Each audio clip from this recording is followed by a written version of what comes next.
Halo semuanya, perkenalkan nama saya Elizabeth Siragilikota dengan NIM 211324021.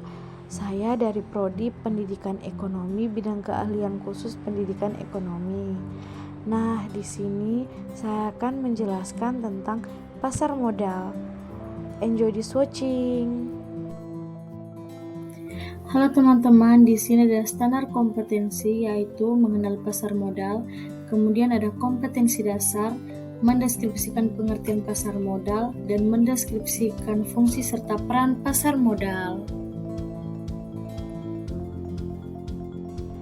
Yang pertama ada pengertian pasar modal. Apa itu pasar modal? Pasar modal merupakan tempat bertemunya antara penjual dan pembeli untuk berjual beli modal. Secara umum, pasar biasanya disebut bursa exchange atau market, sedangkan modal diistilahkan dengan efek, security, stock. Di Indonesia, pasar modal disebut dengan bursa efek. Nah, berdasarkan definisi Undang-Undang Nomor 8 Tahun 1995, Pasal 1 ayatnya yang ke-13, yang dimaksud pasar modal itu adalah kegiatan yang bersangkutan dengan penawaran umum dan perdagangan efek, perusahaan publik yang berkaitan dengan efek yang diterbitkannya, serta lembaga dan profesi yang berkaitan dengan efek. Seperti itu teman-teman. Kalian pernah beli sesuatu kan di pasar tradisional? Kalau iya, berarti kalian sudah melakukan transaksi jual beli. Nah, ini nggak ada bedanya sama pasar modal. Di pasar modal terjadi kegiatan transaksi jual beli, tapi yang dijual adalah surat berharga yang diterbitkan perusahaan atau pemerintah untuk modal usaha. Selain itu, yang diperdagangkan berupa instrumen keuangan yang terdiri dari saham, surat utang maupun surat reksadana. Surat berharga biasa disebut dengan efek. Jadi kepikiran, kalau transaksi di pasar tradisional kan jelas transaksinya langsung sama pedagang, pemasok dagangan, pengelola pasar, pihak keamanan, dan pengatur dagangannya sendiri. Kalau di pasar modal, nah kita sebagai investor maupun transaksi jual beli efek difasilitasi di bursa atau dikenal dengan Bursa Efek Indonesia. Perlu dicatat, kita tidak bisa melakukan transaksi secara langsung karena ada broker yang menjadi perantara. Selain itu, seluruh transaksi di pasar modal dilakukan secara elektronik atau disebut dengan scriptless trading. Di sini, yang jadi supplier dagang itu adalah emiten. Emiten yaitu perusahaan yang sudah go public maupun pemerintah. Setelah proses transaksi di bursa, proses selanjutnya akan dijalankan ke KPI atau Clearing Penjamin Efek Indonesia. KPI bantu menjaga hak dan kewajiban investor dan memastikan bahwa yang jual mendapatkan uangnya dan membeli dapat barangnya. Jadi, gak usah takut karena transaksi bursa ada jaminannya. Yang terakhir adalah KSEI atau Kustodian Sentral Efek Indonesia. Nah, semua proses pemindahan bukuan dan penyimpanan efek di pasar modal dilakukan oleh KSEI.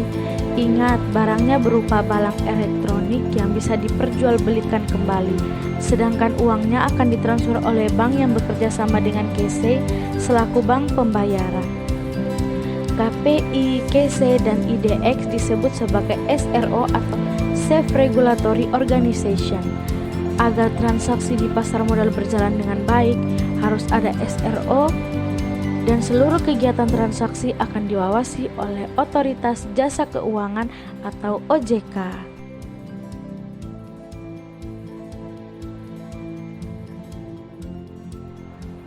Kemudian ada fungsi pasar modal. Fungsi pasar modal ada dua, yaitu fungsi ekonomi, kemudian ada fungsi keuangan. Yang pertama yaitu fungsi ekonomi.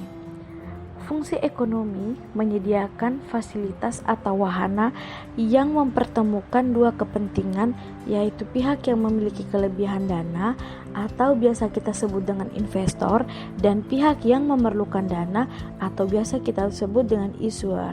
Kemudian, memfasilitasi secara langsung bagi para pemilik modal guna berpartisipasi dalam meraih keuntungan berinvestasi. Kemudian ada memfasilitasi para pengusaha atau perusahaan publik dalam mendapatkan tambahan modal untuk menstabilisasi tingkat likuiditas perusahaannya melalui penjualan efek saham, melalui prosedur IPO atau efek utang yang biasa kita sebut dengan obligasi.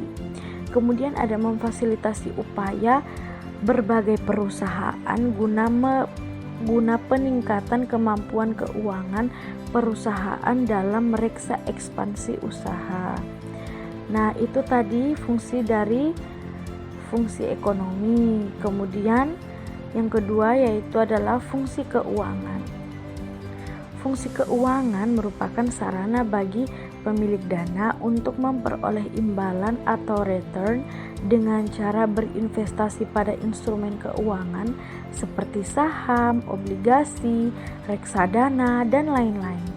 Dengan demikian, perusahaan atau masyarakat dapat menempatkan dana yang dimilikinya sesuai dengan karakteristik keuntungan dan risiko masing-masing instrumen. Adapun fungsi keuangan lainnya seperti sebagai sarana penambah modal bagi usaha, sebagai sarana pemerataan pendapat, dan sebagai sarana peningkatan kapasitas produksi. Kemudian ada peran pasar modal. Yang pertama, sebagai sarana bagi perusahaan untuk mendapatkan dana dari masyarakat atau investor. Yang kedua, sebagai sarana bagi masyarakat untuk berinvestasi pada instrumen keuangan seperti saham, obligasi, dana reksa, dan lain-lain. Yang ketiga, sebagai sarana untuk mengalokasikan sumber daya ekonomi secara optimal. Yang keempat, mendorong peningkatan investasi sehingga dapat meningkatkan kemakmuran rakyat suatu negara. Yang kelima, mendorong pengelolaan perusahaan secara profesional. Yang keenam, memberikan alternatif investasi kepada masyarakat dengan potensi keuntungan dan risiko kerugian yang dapat diperhitungkan.